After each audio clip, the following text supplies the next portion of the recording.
नमस्कार सभी को। मेरे कथा सागर चैनल में आप सभी का हार्दिक स्वागत एवं अभिनंदन है। आज मैं उपस्थित हूँ गौरव पंत शिवानी का लिखा उपन्यास भैरवी का चौथा भाग लेकर। सुनिएगा। बिसाड़ के महिम चंद तिवारी है मेरे पिताजी। राजराजेश्वरी ने यह सूचना सहज भाव से दी, लेकिन इसे सुनते ही एक क्षण को रोबदार मेजबान का सुदर्शन चेहरा न जाने किस विस्मृत वेदना से नीला पड़ गया। पर दूसरे ही क्षण उसने अपने को संभाल लिया। वाह वाह, तब तो तुम हमारे जान पहचान वालों की ही बिटिया हो। क्यों आजकल कहाँ है पिताजी? वह कुर्सी खींचकर उनके पास बैठ गई।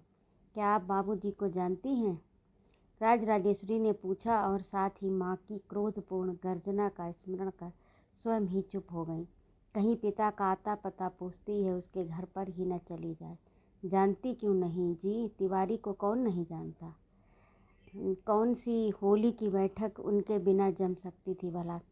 ठीक ही कह रही थी राम प्यारी। होली की बैठक में ठंडाई से छलकते कलश, पहाड़ी गुझियाँ और सुगंधित आलू के गुटकों के थाल बैठक में भेजती अम्मा कभी बुरी तरह झुंझला उठती, किंतु दूसरे ही क्षण बाबूजी का लड़कियों को भी लजाने वाला मिस्री कंठ स्वर गूंजता तो अम्मा भी पर्दे की ओर से सुनती हुई झूमने लगती। बाबूजी का गोरा चेहरा तान आलाप की कसमकस से तमतमा उठता। कान पर हाथ धरकर वह पहाड़ की अनूठी चांचर ताल की होली की गूंज से बैठक गुंजा देते। जाए पढ़ो पी के अंक, चाहे कलंक लगेरी। साथ ही अंक के सम को पकड़ने पूरी महफिल ऐसे झूमने लगती जैसे सम न हो, हवा में उछाली गई गेंद हो। राम प्यारी ने पूछा, क्यों, कहाँ हैं आजकल तिवारी जी? धारचूला? हाय राम, इतनी दूर क्या करते हैं वहाँ? थुल में ऊन और गलीचों का व्यापार करते हैं। राम प्यारी सहसा उदास हो गई। हाय रे भाग्य, रूप के उस रसिक गुणी जौहरी का ऐसा पतन। रूप की हाट का सौदागर क्या अंत में गंधाते तिब्बती ऊन गलीचे थुल्मों का सौदागर बन गया। एक बार उसने अनुसंधानी दृष्टि से राजराजेश्वरी को फिर से देखा। कैसी मूर्खा थी वह। पहले ही झलक में प्रेमी की पुत्री को क्यों नहीं पहचान सकी। हूबहू वही नक्शा और बोली भी वैसी ही सामान्य सी हकलाहट। कहाँ वह उसे देखते ही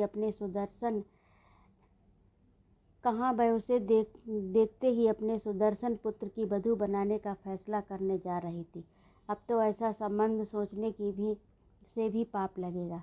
पर उसके सोचने न सोचने से क्या होता। विधाता ने तो पंच सर को बिना सोचे समझे ही पूरी कुमुक के साथ मोर्चाबंदी कर बैठा दिया था।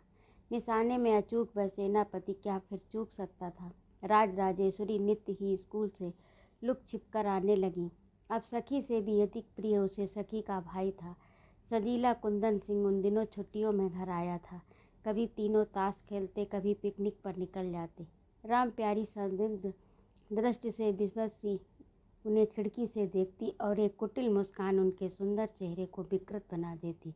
घूमने का क्षेत्र प्रायः संकुचित ही रहता। कभी बड़ी सी कोठी की व्यर्थ परिक्रमा, जिसमें जानबूझकर ही सुंदरी समझदार बहन पिछड़ जाती और उसकी प्रतीक्षा में वे लगभग शुष्क जलकुंड में दोनों पैर लटकाकर बैठे बतियाते रहते। बाहर घूमने का प्रश्न ही नहीं उठता था। अल्मोड़ा का क्षेत्र तब और भी सीमित था। स्वयं अपने यौवन काल में मनमानी कुरंगी छलांग ले चुके रसिक संकालु बुजुर्ग एक साथ 10 जोड़ी आंखें लिए इधर उधर घूमते रहते। राम प्यारी जानबूझकर ढील देने लगी थी।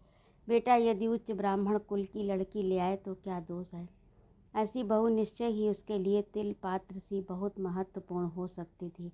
फिर उस ब्राह्मण के बच्चे को सबक भी मिल जाएगा, जो सुंदरी पत्नी का विधु मुख देखते ही अपने शिखा सूत्र का झोला थैला बटोर कर उसके रूप यौवन की रत्नगर्भा मंजूषा को निर्ममता से लतियाकर चला था। उधर प्रेमी युगल भविष्य की संपूर्ण बचकानी योजनाओं को लिपिबद्ध कर चुका था। एक वर्ष ही में कुंदन नौकरी पा जाएगा। केवल उसी छोटी सी अवधि तक राजराजेश्वरी को बड़े धैर्य से पिता के कठोर चक्रव्यूह से जूझना होगा। पर इसी बीच एक दिन चक्रव्यूह की कठिन मोर्चाबंदी का आभास पाकर वह छटपटाती कुंदन के पास भाग आई। पानी की उसी सूखी डिग्गी के पास उसने अपने कोमल बाहुपास में तरुण प्रेमी को बांध लिया। पिता ने उसका विवाह ही नहीं, विवाह तिथि भी निश्चित कर दी थी। उन्हें पता नहीं कैसे अपनी भोली पुत्री की प्रणय गाथा का आभास हो गया था। कुमाऊं के ब्राह्मण की बेटी एक क्षत्रिय को वरे और वह क्षत्रिय वर भी उसकी बाजारू प्रेमिका का पुत्र हो। ऐसा होने से पहले वह ब्राह्मण निर्विकार चित्त से इकलौती प्राणाधिका पुत्री को गोली से उड़ा सकता था, पर उड़ती चिड़िया को पहचानने वाले उस दुनियादार व्यक्ति से भी न जाने कहाँ चूक हो गई। ऊंची खिड़की से कूदकर जंगली बिल्ली सी राज राजेश्वरी भाग खड़ी हुई और साहसी प्रेमी की बाहों में खो गई। अविवेकी किशोर के पास न अनुभव था, न आगा पीछा सोचने का समय। उसके बाद की कहानी यंत्रणा और केवल यंत्रणा की ही कहानी थी। राज राजेश्वरी के पिता ने लाल कुआं के स्टेशन पर भगोड़े प्रेमियों को पकड़ लिया। कुंदन को शायद वह सचमुच ही गोली से उड़ा देते। क्रोध किसी बाबरे भूत की भांति उनके सिर पर चढ़ आया था, लेकिन कुंदन जापानी जुजुत्सु का सा घिस्सा देकर भाग गया। मालगाड़ी में लदे गन्ने के ढेर पर नीचे दुबक गया। रह गई कांपती थरथराती राज राजेश्वरी, जिसे प्रेम के सुनहले सिंहासन से बाल पकड़कर कसाई की भांति घसीटते हुए महिम तिवारी घर ले आए। स्कूल छुड़ाकर उसे घर की चार दीवारी में मूंद दिया गया। पुत्री की कलंक कथा कानों कान बाहर न जाए, इस चेष्टा में तिवारी जी ने हजारों रुपया पानी की भांति बहा दिया, किंतु ऐसी बातें पहाड़ में छिपाए नहीं छिपती। ऐसी प्रेम कथाओं की सामान्य गूंज भी इन विचित्र गिरी कंदराओं में टकराकर नंदा देवी के मेले में क्रूर व्यंग से भरे लोकगीत का रूप लेकर सत सत कंठों में ललक उठती हैं। उसी मेले में पुत्री की कलंक कथा का नया गीत गूंजने लगा, जो राज राजेश्वरी को और भी कठिन कपाटों में मूंद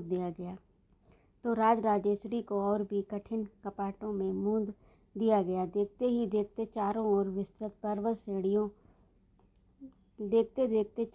विस्तृत पर्वत श्रेणियाँ उसी अपमानजनक गीत से आंदोलित होने लगी। आहा कुंदनी रंग रूठा मेरी राजी के निहय लोगे, मेरी रजुला भली बाना मेरी कुंदगी निहय लोगे। कुंदन रंगरूट मेरे राजी को ले गया रे, मेरी सुंदरी रजुला को मेरे कुंदन ही ले गया। इसी गीत की चार पंक्तियों ने चंदन की माँ का सौभाग्य द्वार अवरुद्ध सा कर दिया। योग्य जमाता पाने का जो स्वप्न साकार होने जा रहा था, वह मूर्खा पुत्री ने अपने ही हाथों से व्यर्थ करके रख दिया। पहाड़ में अब कोई भी वैश्या पुत्र के साथ भाग चुकी उस नादान किशोरी के बचपने को क्षमादान नहीं दे पाएगा। सरल पर्वतीय समाज की दृष्टि में उसका अपराध जघन्य था। अब कौन विश्वास करेगा कि तिवारी जी की पुत्री पवित्र है? कौन सी अग्नि परीक्षा अब उसे समाज में प्रवेश पत्र दे सकती है? अपने ही एक दरिद्र मित्र के पैरों पर टोपी रखकर गिड़गिड़ाए भी थे महिम तिवारी। उसके इंटर पास पुत्र को भी शायद वह अपने वैभव के अंग राग से आकर्षक बना सकते थे। एक वर्ष पूर्व शायद वह उस मित्र पुत्र की ओर देखकर थूकते भी नहीं, पर अब जो देखा उसी मित्र ने उल्टे उन्हीं के मुंह पर जैसे पच्च से थूक दिया। नहीं जी महिम, उसने अपने फटे कोट की जेब में दोनों हाथें डालकर सीना कबूतर की भांति तान कर कहा था, गरीब हैं तो क्या हुआ, हमारी क्या इज्जत नहीं है? लाख भूखे हों पर पहले जब बारात की पंगत में नहीं न्योते गए तो क्या अब ऐसे ही खाना बच रहा है? हमारे लिए जानकर न्योत दिए गए कंगलों की तरह, क्या अब हम झूठी पत्तल चाट लें? उसी रात को राज राजेश्वरी के पिता चोट खाए नाग की तरह अपनी क्रुद्ध फुदकार से घर भर को विस्मय बनाकर दामाद ढूंढने निकल पड़े थे। अंधा लूला लंगड़ा जो भी मिलेगा उसी के पल्ले अब कुलबोरनी पुत्री को बांधकर विदा कर देंगे। उनकी आशा आशातीत रूप में सफल हुई। जामाता के रूप में मिला अपने ही कुल का एक धनवान पात्र। बिरादरी कहीं बड़ी मुश्किल से मिले इस जामाता के कान न भरते, ये सोचकर महिम तिवारी विवाह कराने के लिए पत्नी और पुत्री को लेकर अल्मोड़ा से हल्द्वानी चले गए। माघ के महीने पहाड़ में विवाह निभाना हंसी खेल नहीं है भाई। उन्होंने बड़ी चतुराई से अपने पलायन के पक्ष में पुष्ट दलीलें बांध दी थी। इसी से तो इतना खर्चा उठाकर हल्द्वानी जा रहा हूँ। पर समझने वाले समझ गए। एक आध ने मरे सर्प की आंखों में जानबूझकर प्रश्न सलाका भी घुसेड़ दी। क्यों जी महिम, हमने तो सुना है कन्यादान करने रानी राम प्यारी को भी साथ लिए जा रहे हो। और ही कर हंसने लगे। उनके एक आध मुँह लगे साथी जब से राम प्यारी राजा साहब की घरनी बनी थी तब से उसे चाहे अनचाहे रानी का खिताब स्वयं ही मिल गया था। लहू की घूंट पीकर महिम ने सिर झुका लिया। करता भी क्या, क्या निर्धूत के साथ गत गौरवा दुष्टा पुत्री ने डूबने को चुल्लू भर पानी भी रहने दिया था। दुहाजू संतानहीन जामाता की शाहजहाँपुर में मिठाई की बहुत बड़ी दुकान थी। बहुत पहले घर से भागकर उस पहाड़ी ब्राह्मण ने गुड़ की गजक रेवड़ी का खोमचा लगाया था। तब ढिबरी के लिए आधी छटाक तेल जुटाना भी मुश्किल हो जाता था। आज लक्ष्मी की कृपा से बीसियों नौकर दुकान में खोया घोटते थे। दामाद को देखकर राजेश्वरी की माँ तो जोर जोर से रोने लगी। पलित केस, भग्न दंत पंक्ति, उस पर दहकती भट्टी के साहचर्य से स्याह पड़ गया चेहरा। राजेश्वरी की डोली क्या उठी, किसी प्राणहीना की अर्थी उठी। राजेश्वरी को विदा करने के बाद उसकी माँ ने खाट पकड़ी तो फिर नहीं उठी। आँख में अमृत की अंजन सलाका सी पत्नी का बिछोह महिम तिवारी के लिए असह्य हो उठा। वह दिन रात याक और भोटिया भेड़ों पर 20-20 शेर के थुलमे लाद इधर उधर भटकने लगे। एक दिन उनका काफिला बिना स्वामी के ही घर लौट आया। लोग ढूंढने निकले और कई दिनों बाद उनकी लाश एक गहरी घाटी में पड़ी हुई मिली। पता नहीं स्वामी को क्रोधी तिब्बती याक ने ही उस गहरी घाटी में गिरा दिया था या वह स्वयं ही जीवन की रिक्तता से ऊबकर उस गहराई में टूटकर बिखर जाने को कूद गए थे।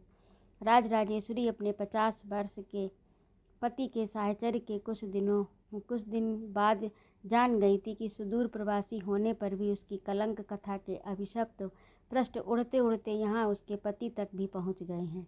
वह इसी से और भी सावधान बनी, फूंक फूंक कर पैर रखने लगी। न कभी हंसती, न सजती समरती। घर से बाहर जाना तो दूर, वह आंगन या छत पर भी न जाती। यहाँ तक कि कभी आईने के सम्मुख भी खड़ी नहीं होती। फिर उस संकालु स्वभाव के व्यक्ति ने भी अपनी ओर से पक्की किलेबंदी करना आवश्यक समझा। दुकान पर जाता तो अपनी सुंदरी पत्नी को ताले में बंद कर देता।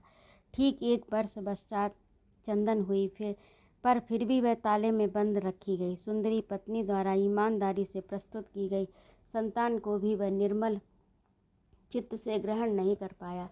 उसके अहम ने उसका मस्तिष्क संभवतः कुछ अंश में विकृत ही कर दिया। दुकान का काम भी अब नौकर चाकर देखते। वह 24 घंटे अपनी बंदिनी पत्नी के इर्द गिर्द भौरे सा मंडराता रहता।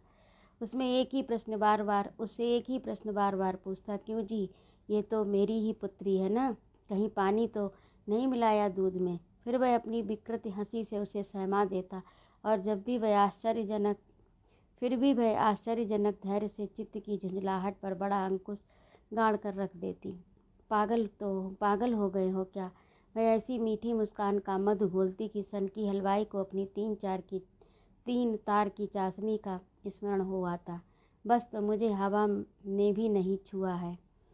यह एक बार फिर उसकी परिक्रमा करता उसे पान के पत्तों सा फेरने लगता। बुरा मत मानना री, पर अभी उस दिन अखबार में पढ़ा कि विलायत में एक मेम ने 13वें महीने बच्चा जना है। मेरा बस चलता तो ऐसी खबर छपने वाले को गोली से उड़ा देता। क्या मिलता है इन्हें किसी की हरी भरी गृहस्थी चौपट करके। राजेश्वरी का सर्वांग घृणा से सिहर उठा। उसके जी में आता उस ठिगने ठुसके दंतहीन कलूटे को उसी की चाशनी में डुबो कर रख दे, लेकिन उसके लिए सब सहना जैसे प्रायश्चित करना था। वह सक्की जितना ही उसको दबाता वह उतनी ही अधिक दबती। व्रत अनुष्ठानों में अपने को डुबाकर रख देती बूढ़े पति को कि वह सच्चे अर्थ में सहधर्मिणी बन चुकी थी। वह पग पग पर उसके पातिव्रत की परीक्षा लेता, पर कभी मुँह की नहीं खाती। कभी कभी खांसते खांसते वह थाली में थूक देता और फिर जूठी थाली पत्नी की ओर खिसकाकर कहता, इसी में खा लेना, ढेर सी सब्जी परस दी थी मुझे, भला इतनी सब्जी क्यों बनाती हो। और वह चुपचाप अधिक सब्जी बनाए जाने का दंड स्वयं भोगने के लिए थाली में बची खुची जूठन का चरी भूसा निरीह गैया की भांति निगल जाती। चंदन 2 वर्ष की भी नहीं हुई थी कि राजेश्वरी विधवा हो गई। 5 ही दिन के ज्वर में बूढ़ा मरा तो यह भी नहीं बता पाया कि वह अपनी अटूट संपत्ति किस चूल्हे में नीचे गाड़ गया है। सूम की संपत्ति की वही तृतीय गति हुई जो प्रायः हुआ करती है। राजेश्वरी को अलिखित बिल के रूप में प्राप्त हुई एक बड़ी सी हवेली, 80 वर्ष की अंधी बहरी सास, 7-8 कढ़ाई और 8-10 थाल बासी लड्डू बर्फी, जिन्हें अर्थी उठाने वाले स्वयं ही निकाल कर खा गए। जेठ कक्ष में बीड़ी के व्यापारी थे, उतनी दूर अंधी माँ की पोटली कहाँ लादे फिरते। देवर देवरानी पहले ही कन्नी काट कर न्यारे हो चुके थे। इसी से बेचारे राज राजेश्वरी अकेली ही इस विराट हवेली में बच्ची और बुढ़िया के साथ रहने लगी। ससुर गृह में आकर उसने एक भी सुख का उपभोग किया था, और वह था हवेली के आवास का सुख। उसके कृपण पति ने जीवन भर फटी बनियान और चीकट धोती पहनकर दहकती भट्टी के सानिध्य में अपने जीवन की सब आकांक्षाएं खो दी थी, किंतु उसी ने पता नहीं किस औदार्य से उस सुंदर हवेली के निर्माण में छाती खोल कर रख दी थी। पति की 13वीं के पश्चात आत्मीय स्वजनों के विदा होते ही चतुरा राजेश्वरी ने भविष्य की योजना बना ली। इतनी बड़ी हवेली में व्याबोध पुत्री और व्यवहार से नमित होकर बच्ची से भी अधिक अबोध बन गई। अंधी बहरी सास को लेकर कैसे रहेगी। 3 कोठरियां अपने लिए रखकर उसने पूरी हवेली गर्ल्स स्कूल बनवाने के लिए दान कर दी। पूरे शहर में उस प्रवासिनी पर्वतीय विधवा युवती के दान की चर्चा चल पड़ी। कोई कहता दिल हो तो ऐसा ही हो, चाहती तो किसी दफ्तर को किराए पर उठाकर जिंदगी भर आराम से पैर पसारे काट लेती। कोई कहता देख लेना मक्खी चूस बूढ़ा रात को गर्ल्स कॉलेज की प्रिंसिपल की छाती पर चढ़कर उसके प्राण ले लेगा। पर ऐसा कुछ भी नहीं हुआ। स्कूल चला और चलते चलते कॉलेज बन गया। उसी कॉलेज के साथ साथ कदम रखती चल पड़ी स्वयं दुःशासिनी राज राजेश्वरी। स्कूल की प्रिंसिपला थीं प्रौढ़ मिसेज खन्ना। उन्होंने स्वयं बाल वैधव्य की पीड़ा का यथार्थ भोगा था। अपने फटे पैरों की बीमारी ने उन्हें पराई पीर की अनुभूति करा दी। स्वयं उन्होंने वैधव्य से मोर्चा लेकर बुरी तरह पछाड़ दिया था। सूने मन और चीखते समाज से लोहा लेने को सारे दांव पेच उन्होंने अपनी इस प्रतिभावान शिष्या को सिखा दिए और फिर अपने अखाड़े से खींचकर गंडा बांध दिया। उन्हीं की स्नेहमयी छत्र छाया में राज राजेश्वरी पढ़ने लगी। संतानहीना शारदा खन्ना ने चंदन को छाती से लगा लिया। चंदन उन्हें दादी कहती थी और सगी दादी को कहती थी हाउ। सचमुच हौवा ही थी दादी। जूड़ा खोलकर वह कभी उलझे सफ़ेद केस पूरे चेहरे पर फैला लेती, दहाड़े मारती, मृत पुत्र को पुकारने लगती और कभी अपने अतृप्त यौवन के उद्दाम स्मृतियों का ऐसा नग्न प्रदर्शन करने लगती कि सड़क के आवारा छोकरे तालियां बजा बजा कर उसे अश्लील ढंग से बढ़ावा देते। एक दिन अंधेरी रात में वह ऐसे ही अवस्था में रोती कलपती घर से निकली तो फिर नहीं लौटी। राज राजेश्वरी को उसके पैरों में खड़ी कर शारदा खन्ना भी समय से कुछ पूर्व स्वेच्छा से अवकाश ग्रहण करके अपनी बहन के पास रहने विदेश चली गई थी। उनकी बड़ी इच्छा थी कि चंदन भी उनके साथ विदेश चले, किंतु राज राजेश्वरी के प्राण ही उस इकलौती संतान में बसते हैं, यह वह बुद्धिमती नारी जानती थी। उन्होंने चंदन को साथ ले चलने की जिद नहीं की। राज राजेश्वरी कहीं भूल से यह न समझ बैठे कि निस्वार्थ भावना से किए गए अनुग्रह का प्रतिपादन मांगा जा रहा है। इस बात का परोपकारिणी मिसेज खन्ना ने पूरा ख्याल रखा। प्राणों से भी प्रिय बन गई चंदन को छाती से लगाकर मिसेज खन्ना ने आंखें पोंछी और राज राजेश्वरी को एरोड्रम के एकांत कोने में खींच ले गई। राजेश्वरी उन्होंने विदा लेते लेते अपनी सखी और शिष्या के कानों में गुरुमंत्र की गायत्री फूंक दी। लड़की के हाथ जल्दी ही पीले कर छुट्टी पा लेना, उसमें ढील ढिलाव मत करना, समझी क्यों। भीतर ही भीतर एक अनजानी धड़कन में धड़कती राज राजेश्वरी का कलेजा बैठ गया। वैसे तो वह सुंदरी पुत्री को दिन रात आंखों में मूंद कर रखती थी। यौवन की जिस देरी पर उसने स्वयं एक घातक ठोकर खाई थी, उस पर कहीं लड़की भी ठोकर खाकर न गिर पड़े, इसका वह दिन रात ध्यान रखती थी। कॉलेज जाती तो वह साथ रहती, लौटती तो वह पुत्री के कदम से कदम मिलाती चलती। जागरूक सिंहिका की भांति वह नित्य पुत्री का छायाग्रास निगलती रहती। पर क्या उसने स्वयं अपनी ही ऐसी सजग प्रहरी बनी माँ को नहीं छल लिया था। अम्मा क्या कुछ जान पाई थी जो वह जान लेगी। हो सकता है शारदा बहन जी ने कुछ दाल में काला देख लिया हो। पगली कहीं की। शारदा खन्ना ने अपनी दोनों दुबली कलाइयाँ थाम ली थीं। तुम्हारे लिए तो तुम्हारी चंदन अब भी बिना फ्राक के खाली कच्छे में घूमने वाली चंदन है। क्यों, तुम्हारी लड़की सी सुंदर लड़की पूरे शहर में दिया लेकर ढूंढने पर भी नहीं मिलेगी राजेश्वरी। ऐसा रूप जिसे देखकर हम अधेड़ औरतों की भी आंखें झपकना भूल जाती हैं। फिर उस सौंदर्य के चिकने पत्थरों पर किस नौजवान के पैर नहीं फिसलेंगे। जरा अपने पड़ोस पर ही आंखें फेरो, एक से एक गबरू जवान पटे पड़े हैं। वह भी तुम्हारी बिरादरी के होते तो मुझे चिंता नहीं थी। अंगुली उठाते ही तुम एक साथ सहस्त्र राजपुत्रों का स्वयंवर अपने आंगन में ही रचा सकती थी, पर भगवान न करे उनमें से एक की भी आंखें उस पर पड़ें।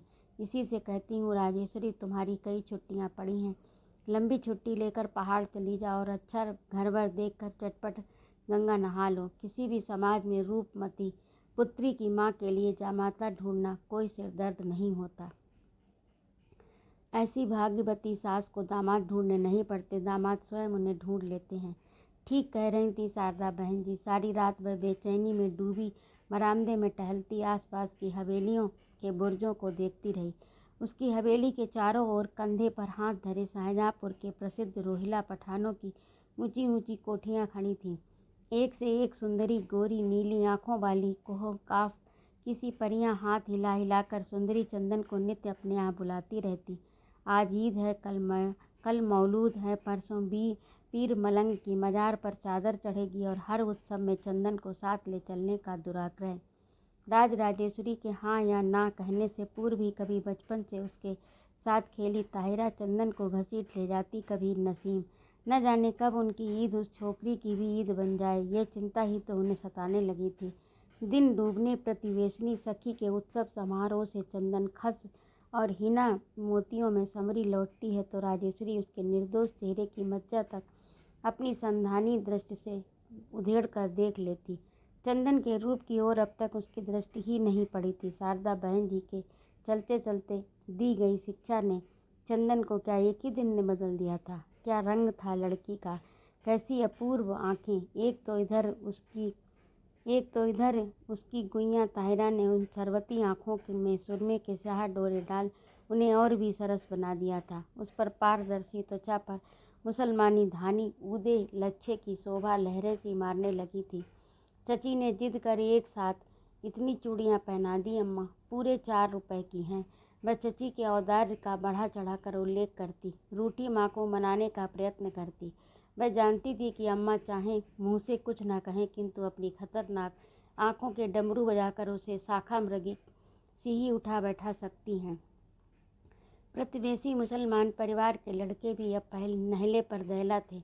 एक से एक बांके सजीले जवान। कभी कोई पाकिस्तान के इंजीनियरिंग कॉलेज से छुट्टियां बिताने आ जाता, कभी कोई अलीगढ़ का अधूरा डॉक्टर ही बारजे में सीटियां बजाता, निरर्थक चक्कर लगाने लगता। जब जब उनकी छुट्टियों में घर आने की खबर राजेश्वरी को मिलती, वह स्वयं गेस्टापो बनी पुत्री के पीछे छाया सी डोलने लगती। वह स्वयं प्रेम दुर्ग की एक एक गुप्त सुरंग से परिचित थी। कब और कैसे पुत्री माँ को छल सकती है, वह सब सूंघ कर ही बता सकती थी। किंतु इतना वह जान गई थी कि पुत्री को निर्दोष दृष्टि से में अभी कहीं भी छल कपट की धोखाधड़ी नहीं उभरी है। किंतु कभी भी डायनामाइट का धड़ाका उनकी गृहस्थी की सुदृढ़ चट्टान को ढा सकता है। तब क्यों न वह स्वयं आग की जली समय रहते ही मठा भी फूंक कर पी ले। लंबी नीरस नौकरी के क्रम में उसने कभी एक साथ 10 दिन की भी छुट्टी नहीं ली थी। दूसरे ही दिन 2 महीने की लंबी छुट्टी लेकर वह ये कहकर पहाड़ चली गई कि माँ बाप का बड़े शौक से बनवाया घर एकदम खंडहर हो गया है। ऐसी चिट्ठी घर से आई और वह उसी की देखभाल करने जा रही है। पुत्री के उत्साह का अंत नहीं था, किंतु जैसे जैसे अल्मोड़ा निकट आता जाता उसकी माँ अस्वाभाविक रूप से गुमसुम बनी जा रही थी। लाल कुआं का स्टेशन आते ही राजेश्वरी को न जाने कैसी दहशत होने लगी। उसे अभी भी यही लग रहा था कि जैसे कनेर की घनी छाँव में साक्षात दुर्वासा बने उसके क्रोधी बाबूजी थरथरा रहे हैं और लैंप पोस्ट की कोहरे में कांपती लौ में उसके बरसों के विस्मृत प्रेमी का सफ़ेद पड़ गया चेहरा किसी अदृश्य प्रस्तर मूर्ति में वहाँ सदा के लिए खुद कर रह गया है। अल्मोड़ा पहुँचने पर तार उसने अपने आत्मीय स्वजनों को न देकर अपनी एक परिचिता स्नेही प्रधान अध्यापिका को दिया था, जो अपनी अध्यापिकाओं की एक छोटी मोटी फौज ही लेकर बस स्टैंड पर माता पुत्री की प्रतीक्षा में खड़ी थी। दोनों ने एक साथ LT किया था। फिर रिश्ते में शांति शारदा बहन की मौसेरी बहन भी लगती थी। बड़े स्नेह से वह माँ बेटी को लेकर अपने जिस बंगले में पहुंची वहां राज राजेश्वरी पल भर को ठिठक कर खड़ी रह गई। अचानक जैसे किसी ने पैरों में लोहे की बेड़ियां डाल दी हों। कितना बढ़िया बंगला है ना अम्मा, एकदम किसी राजा का महल लगता है। यह तो चंदन चहकती जा रही थी, पर उसकी माँ को तो क्रूर नियति पग पग पर अंगूठा दिखाती चढ़ाती जा रही थी। हाँ हाँ, ठीक ही कह रही हो बेटी, शांति ने कहा। वह उन्हें जिस तेजी से लेकर दीवान खाने में पहुंची, उसके लिए राजेश्वरी प्रस्तुत नहीं थी। क्षमा करना शांति, मोटर की लंबी यात्रा के घुमार से मेरा सिर चकरा रहा है। मैं सामने धरी एक मखमली कुर्सी पर धम से बैठ गई। कुर्सी वहाँ पड़े मौके से धरी न मिलती तो मैं शायद नीचे ही बैठ जाती।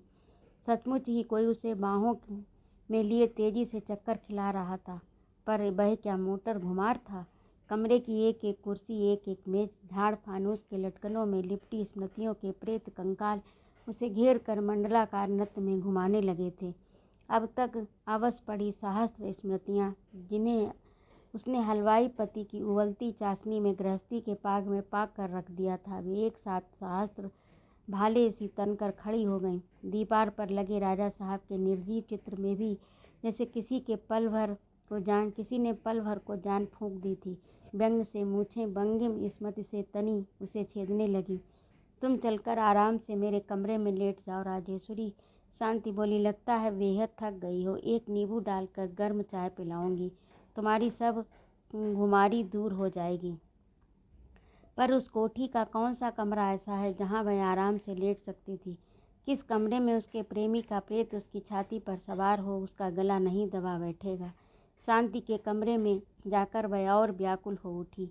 यही तो था कुंदन का कमरा। अपने पिता की खुकरी से उसने इसी कमरे की दीवार पर लता पत्रांकित एक पान का पत्ता खोद 2 अक्षर खजुराहो की मिथुन मूर्तियों से गूंथ कर रख दिए थे, के और आर। शायद अब भी वहीं हों।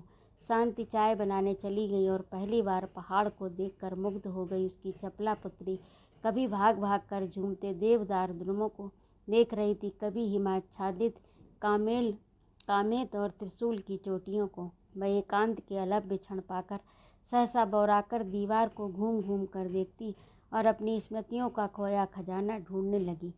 रंग चूने की अनेक परतों के नीचे सहसा एक दूसरे से गुथे 2 अक्षर उसे मिल गए। भावुक ऐश्वर्य की लिखावट स्याही क्या ऐसी ही अमिट होती होगी? अंग्रेजी की एक कहावत को वह मन ही मन दोहराने लगी, प्रथम प्रेम की मृत्यु कभी नहीं होती। और फिर वह तो उसका प्रथम और अंतिम प्रेम था। लो चाय पी लो। शांति चाय का प्याला लेकर आई तो वह ऐसी चौंकी जैसे चोरी करती रंगे हाथों पकड़ ले गई हो। शांति ने उसे चाय थमाई, फिर अपना प्याला देकर कुर्सी पर बैठ गई। यहाँ रहने का बस यही आनंद है राजेश्वरी, वह चाय की चुस्कियाँ लेती कहने लगी। बहुत ही सामान्य किराए में ये फर्निश्ड कोठी मिल गई, दरी गलीचे सोफा सब कुछ। सुना है किसी राजा साहब ने अपनी मिस्ट्रेस के लिए बनवाई थी। जिसके भाग्य में आवास का सुख लिखा होता है उसी को मिलता है ना।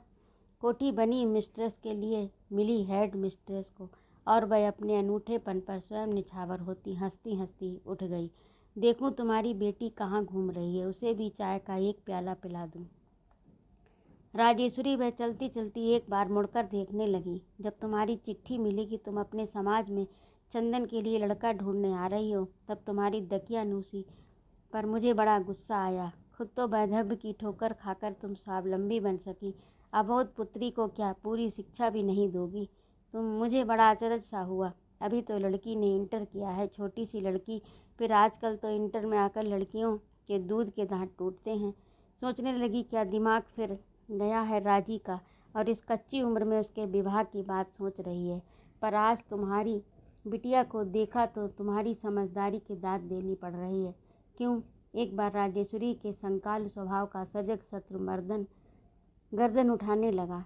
पगली वह हंसकर कहने लगी, दामी हीरे को क्या समझदार संसारी गांठ पे बांध कर रखते हैं। जितनी जल्दी अपने इस अनमोल रत्न को किसी सुप्रतिष्ठित बैंक में जमा कर सको उतना ही अच्छा है।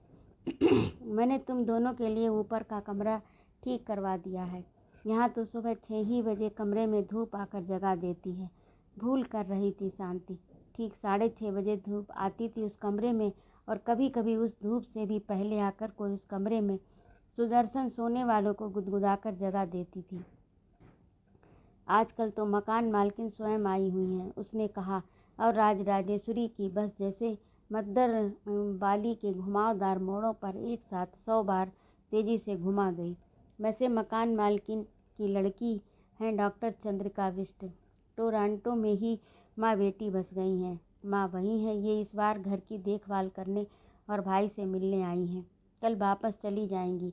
बड़ी ही मिलनसार महिला हैं, जैसी ही सुंदरी हैं वैसी ही विदुषी। धारू भोटिया उत्सवों पर डॉक्टरेट ली है। एक साथ कई हथौड़ियाँ राजेश्वरी की कनपट्टी पर घन किसी चोट करने लगी थीं। तो क्या कुंदन सिंह भी यहाँ था, इन्हीं 16 कमरों में से किसी एक में? क्या उसके बीच चित्त में भी कैशोर के उस दौर्बल्य की खरोच का पिशाच बचा होगा? क्या पता लड़कपन की उस छलांग की अब स्मृति ही शेष हो। किंतु क्या वह लड़कपन था? किंतु यदि वह लड़कपन ही था, क्यों आज भी 19 वर्षों के अंतराल को पार करने पर अब भी उसका प्रौढ़ कलेजा धड़कता मुँह को आ रहा था? क्यों तकिए में गड़ाए गए चेहरे का एक एक कपोल दहकती भट्टी बन रहा था? क्यों अब भी वह उसी रात की सी दुसाहसी छलांग लगा प्रेमी की बाहों में सिमट जाने को विवेक शून्य अभिसारिका सी व्याकुल हो उठी थी। रात भर कंठ में अटक गई कुनैन की गोलियों की ही भांति बरसों की भूली बिसरी स्मृतियाँ उसके मुंह का स्वाद कड़वा कर गई थी। जो चंद्रिका कभी उसे प्राणों से भी प्रिय थी, जिससे मिलने पर वह माता की कठोर धमकी को बड़े दुस्साहस से अवहेलना करती, खूंटा उखाड़कर भागी हुड़ैल बच्चिया सी ही भागती थी, आज उसकी ही संभावित मुठभेड़ का भय उसे सहमाने लगा। अचानक उसके दिमाग में बिजली सी कौनती एक नई योजना झटका दे गई। क्यों न दिन निकलने से पहले ही वह स्वयं कहीं घूमने का बहाना कर बाहर निकल पड़े। शांति तो कह ही रही थी कि 8 बजे की बस नहीं भी मिली तो वह डॉक्टर बिष्ट 10 बजे की बस से तब भी निकल जाएंगी। चटपट उठकर वह तैयार हो गई। तो ये था गौरापंत शिवानी के लिखे उपन्यास का चौथा भाग। आप लोगों को कैसा लगा कमेंट करके ज़रूर बताइएगा, और कृपया मेरे चैनल को सब्सक्राइब भी कर दीजिएगा। उपन्यास सुनने के लिए आप सभी का बहुत बहुत धन्यवाद। सादर नमस्कार।